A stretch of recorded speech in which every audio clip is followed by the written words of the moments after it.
আমি যদি রাগ করে সব কিছু ছেড়ে ছুড়ে দেই তাহলেও কিন্তু কারোর কিছু যায় আসবে না। তো হ্যালো ভিউয়ার্স, আসসালামু আলাইকুম, আপনাদের সবাইকে ওয়েলকাম করছি নতুন আর একটা ব্লগ ভিডিওতে। আজকের ব্লগ ভিডিওটাও একই রকম, প্রতিদিনের মতো কিছু কথা কিছু গল্প আপনাদের সাথে শেয়ার করব।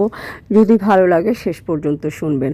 আর আজকে কোনো কাল্পনিক গল্প আপনাদের সাথে শেয়ার করব না, আজকে আমি আমার জাস্ট যা ভালো লাগবে সেই কথাগুলো শেয়ার করব। তো যেটা বলছিলাম, আমি যদি রাগ করে কিছু ছেড়ে দেই তাহলে কিন্তু এই পৃথিবীর বুকে কারোরই কিছু যায় আসবে না। আবার আমি যদি খুব কষ্ট করে কিছু ধরে রাখি তাও কিছু যায় আসবে না। আবার যদি রাগ করে কাজ করা বন্ধ করে দিই তাতেও কিছু যায় আসবে না। আবার যদি কাজ শুরু করি তাও হয়তো কিছু যায় আসবে না। তবে আমি প্রতিষ্ঠিত হলে সবাই কম বেশি আমাকে ফলো করবে। তাই প্রকৃতিটা বা পৃথিবীটা এরকমই, আপনার জন্য কারোরই কোনো কিছু যায় আসবে না, কিন্তু আপনার জন্য আপনার নিজেরই অনেক কিছু দায় আসবে। তাই যে কারণে আপনার জন্য আপনাকে কাজ করতে হবে, আপনার নিজেকে ভালো থাকার জন্য কাজ করতে হবে। আপনি রাগ করে ছেড়ে দিলে তো আপনি হেরে গেলেন। কে দেখবে আপনার রাগ? পৃথিবীতে কেউ কারো রাগ দেখার নাই, কেউ কারোর দুঃখ দেখার নেই, কেউ কারোর কষ্ট দেখার নেই। সবাই যার যারটা ভালো বোঝে। আমি ভাবছি আমারটা হয়তো অন্য কেউ কেন বুঝছে না, কিন্তু অন্য কেউ হয়তো ধারণা করছে আমারটা কেন উনি বুঝছে না। তো পৃথিবীটা এরকমই, হ্যাঁ। তাই আপনি মানুষের কাছ থেকে আশা করবেন না, আশা করা ছেড়ে দিবেন। তবে আপনার খুব পৃথিবীতে প্রত্যেকটা মানুষেরই একদম ক্লোজ কিছু লোক থাকে, যেটার ভালো মন্দের দায়ভার তারপরে অনেকখানি পড়ে। আপনি না থাকলে সে হয়তো কষ্ট পাবে, সে না থাকলে আপনি হয়তো কষ্ট পাবেন। তো যাই হোক, কথা বলতে বলতে সুন্দর একটা শাড়ি পরে আপনাদের সামনে চলে আসলাম।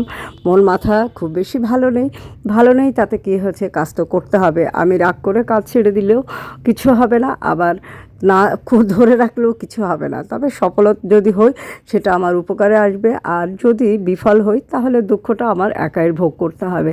তো যাই হোক, এই সুন্দর শাড়িটা আপনি পেয়ে যাবেন অদ্রি ফ্যাশন অ্যান্ড লাইফস্টাইলের পেজে। আর অদ্রি ফ্যাশন অ্যান্ড লাইফস্টাইলের পেজে কিন্তু অনেক সুন্দর সুন্দর শাড়ি পাবেন, যে শাড়িগুলো দেখতে সুন্দর, পরে আরাম, পরেও খুব ভালো লাগবে, লং টাইম ব্যবহার করা যাবে এবং প্রতিটা প্রোডাক্টের কালার গ্যারান্টি পাবেন। তো সুন্দর সুন্দর এই প্রোডাক্টগুলো নিতে গেলে আমার পেজটা ফলো করে দেবেন। ভিডিওগুলো ভালো লাগলে একটা স্ক্রিনশট নিয়ে অর্ডার প্লেস করবেন। আর আমার কথাগুলো আপনাদের কেমন লাগে অবশ্যই কমেন্ট করে জানাবেন। যদি ভালো না লাগে তো আমি হয়তো এই তরিকা পরিপূর্ণভাবে একদম সম্পূর্ণভাবে পরিবর্তন করব না, তবে আংশিক তো পরিবর্তন করতে পারি, তাই না? সমালোচনা অনেক বড় একটা গুণ। সমালোচনা থেকে যে শিক্ষা নিতে পারে সে হয়তো অনেকখানি এগিয়ে যেতে পারে, আর যে সমালোচনাকে বেশি ভয় পায় সে হয়তো বেশি সাকসেস হতে পারে না। সবাই জীবনে সাকসেস হবে এমনও না, বাট সবাইকেই চেষ্টা করে যেতে হবে, এবং চেষ্টার মাঝ পর্যায়ে বা শেষ পর্যায়ে যে কষ্টটা বেশি বাড়ে, হ্যাঁ।